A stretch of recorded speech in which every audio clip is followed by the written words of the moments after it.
आज हम बात करते हैं मध्यकाल के भक्ति आंदोलन की। और चूँकि भक्ति आंदोलन भारतीय समाज में एक क्रांतिकारी युग रहा है, चूँकि भारत को सोने की चिड़िया कहा जाता था और यहाँ की समृद्धि विश्व प्रसिद्ध थी। ऐसे में कई लुटेरे भारत आए और कई धन संपदा लूट कर चले गए, लेकिन कुछ मुस्लिम शासक ऐसे आए जिन्होंने यहाँ के सम्राट को पराजित करने के बाद यही शासन स्थापित कर लिया। उसके बाद यहाँ बहुसंख्यक हिंदुओं पर अत्याचार करना शुरू कर दिया। इस दृष्टि से यह भक्ति काल महत्वपूर्ण है। यूँ तो भक्ति दक्षिण में उत्पन्न हुई ऐसा विद्वान मानते हैं, लेकिन ये भक्ति काल में आकर के संपूर्ण समाज में व्याप्त हो गई। और भक्ति आंदोलन को लेकर के दो मत चलते हैं हमारे हिंदी साहित्य में। आचार्य रामचंद्र शुक्ल और श्याम सुंदर दास कहते हैं कि यह भक्ति आंदोलन पराजित हिंदुओं की मानसिकता थी, और जबकि हजारी प्रसाद द्विवेदी ऐसा नहीं मानते कि भक्ति तो पहले से थी, लेकिन निश्चित रूप से उस कालखंड में आकर के ऊपरी हमको ऐसी निराशा और हताशा दिखती है, लेकिन भक्ति तो पहले से विद्यमान थी। लेकिन कुल मिलाकर हम देखते हैं कि उस समय की परिस्थितियां भी ऐसी थी कि जो समाज जिस तरह से रह रहा था उनके ऊपर कई तरह की पाबंदियां थी, कई तरह के अत्याचार थे। ऐसे में उन लोगों को संरक्षण देने वाला कोई ऐसा शासक उनका हिंदू शासक नहीं था, क्योंकि उस समय तक एक एक करके सारे शासक पराजित हो चुके थे और मुस्लिम साम्राज्य की स्थापना हो चुकी थी।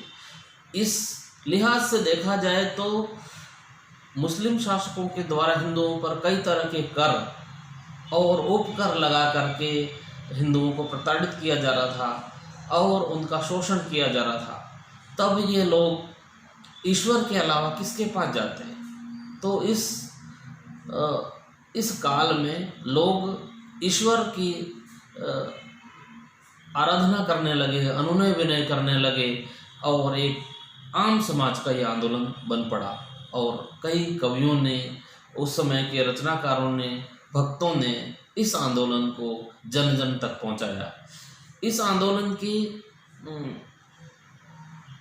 कई जो भक्त कवि हुए, जो हिंदू भी हैं और कुछ मुस्लिम भी हुए हैं। तो भक्ति आंदोलन जब चला है, इसमें ये दो प्रमुख भागों में विभक्त होता है कि भक्ति आंदोलन एक सगुण मार्गी हुआ है, एक निर्गुण मार्गी हुआ है। सगुण मार्गी में जो कवि हुए हैं तुलसीदास, आचार्य तुलसीदास, वे राम को आराध्य मान करके उनकी कविताएं लिखते हैं और उनसे अनुनय विनय करते हैं कि इस संसार की जो ऐसी पीड़ा आ गई है, उस पीड़ा को वो हरण करे, अवतार लेकर के इस जन को, इस समाज को, इस समय ऐसी जो अत्याचार करने वाले जो ऐसे आतताई लोग आए हैं उनसे उनको बचाए। दूसरे जो रसखान और सूरदास हैं, कृष्ण भक्त कवि हैं, उसमें सूरदास प्रमुख रूप से उभर कर आए, जिन्होंने कृष्ण को आराध्य मान करके कृष्ण से अपनी मित्रता का अधिकार रखते हुए उनसे इस पीड़ा को हरण करने के लिए निवेदन किया है। क्योंकि इन्होंने अपना सखा मानकर कहा है, तो यहाँ वो अनुनय विनय नहीं करते हैं, वो उनसे मित्र भाव से उनसे कहते हैं, उनसे आग्रह करते हैं कि हमारी जो पीड़ा है, इस पीड़ा को हरण आप कर सकते हैं। आप अनेक लीलाओं में सृष्टि का पालन करते हैं, संहार करते हैं, तो निश्चित रूप से हमारी इस पीड़ा का भी आप हरण करेंगे, ऐसा विश्वास वो जताते हैं।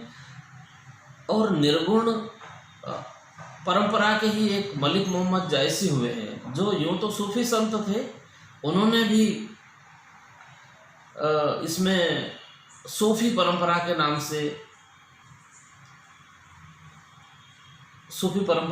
से भक्ति आंदोलन चलाया।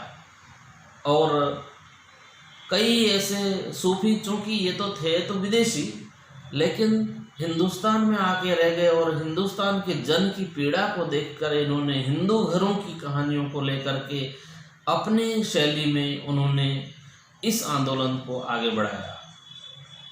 और निर्गुण परंपरा के सबसे बड़े जो कवि और समाज सुधारक हुए हैं कबीर, क्योंकि सारे विद्वान कहते हैं ये पढ़े लिखे नहीं थे, लेकिन कबीर ने जो समाज का जो आंदोलन खड़ा किया, जो बातें कही, जो भक्ति आंदोलन खड़ा किया, जो क्रांति पैदा करी, वो कबीर के अलावा कोई नहीं कर सकता था। क्योंकि कबीर उस काल में किसी से भी नहीं डर करके, बिना निर्भीक होकर के समाज को सच्ची बात कहने वाले कबीर ही थे। उन्होंने ईश्वर की उस अवतारवाद को नकारते हुए ईश्वर को कण कण में व्याप्त होना बताया और लोगों से कहा कि मतलब किसी तरह का धर्म और वर्ण से कोई भेद न होकर के मानव एक समान है। इस तरह की बात उन्होंने बताई। उन्होंने लगातार हिंदू और मुस्लिम दोनों समाजों को फटकार लगाई और जो कुरीतियाँ और जो बुराइयाँ थी समाज में उनको दूर करने का प्रयत्न किया। और कई लोगों ने तो कहा है कि उनकी भाषा खिचड़ी थी, लेकिन वो जन जन के एक तरह से जन जन के भक्त थे, जन जन के साधक थे और जन सामान्य से जो बातें उनको मिलती थी उस बातों को वह दूर करने के लिए लोगों को आत्मविश्वास पैदा करके कहते थे कि जब हम ईश्वर हमारे साथ है, आत्मा और परमात्मा एक है, तो फिर भयभीत होने की आवश्यकता नहीं है। इस तरह से उन्होंने लोगों के मनोबल को ऊंचा उठाया और कहा कि ईश्वर का गुणगान करो, ईश्वर तुम्हारे साथ है, तुम्हारा कोई कुछ भी नहीं बिगाड़ सकता है। इस तरह से लोगों का मनोबल बढ़ाने में इस काल के प्रमुख कवियों और भक्तों का बड़ा महत्व रहा है। तो सबसे पहले हम निर्गुण परंपरा की बात करते हैं। उसमें कबीरदास निर्गुण परंपरा के प्रमुख संत हैं। कई लोगों ने, कबीर स्वयं भी कहते हैं कि मैं पढ़ा लिखा तो नहीं हूँ, लेकिन मैं साक्षी हूँ, हर चीज़ की साक्ष्य देता हूँ और जो अनुभूति हुई उनको उस अनुभूति को अभिव्यक्त करते हैं। और स्वयं कहते हैं एक जगह कि मसीह कलम छुयो नहीं, मसीह कागज छुयो नहीं, कलम गही नहीं हाथ। इसका मतलब वो स्वयं स्वीकार करते हैं मैंने ज़्यादा कोई अध्यापन किया नहीं है, लेकिन जो चीज़ें उन्होंने परखी है, देखी है, अनुभव किया है, उसी को उन्होंने अपने दोहों और साखियों के माध्यम से समाज के सामने रखा है। निर्गुण परंपरा में दूसरे जो मुस्लिम कवि जो हुए हैं, मलिक मोहम्मद जायसी, ये एक तरह से फ़कीर थे जो हिंदुस्तान आए और हिंदुस्तान की पीड़ा को समझा, देखा। तो उन्होंने सोचा कि हिंदू घरों की कहानियाँ लेकर के उन्होंने जो भी कहानियाँ लिखी वो हिंदू घरों की कहानियाँ लेकर के, हिंदुओं की तकलीफ को लेकर के उन्होंने अपने साहित्य में लिखा और ईश्वर से अनुनय विनय करा और ईश्वर से इस पीड़ा के हरण के लिए उनके इस अवतार को, चूँकि मूल कथा जायसी चित्तौड़ के राजा रत्नसेन की लेते हैं।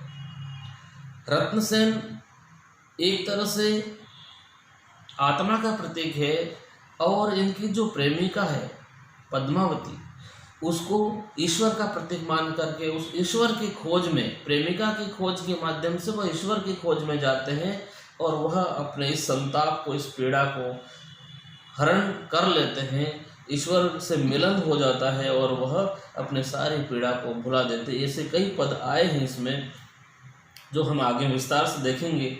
आज परिचयात्मक दृष्टि से देखते हैं तो निश्चित रूप से इस परंपरा में कई सूफी कवि और भी हैं जिन्होंने हिंदू घरों की कहानियाँ लेकर के अपने शैली में, मसनवी शैली जो साथ में लेकर आए थे, ये उस शैली में कई तरह के ऐसी रचनाएं लिखी है जो इस भक्ति आंदोलन को आगे बढ़ाया है।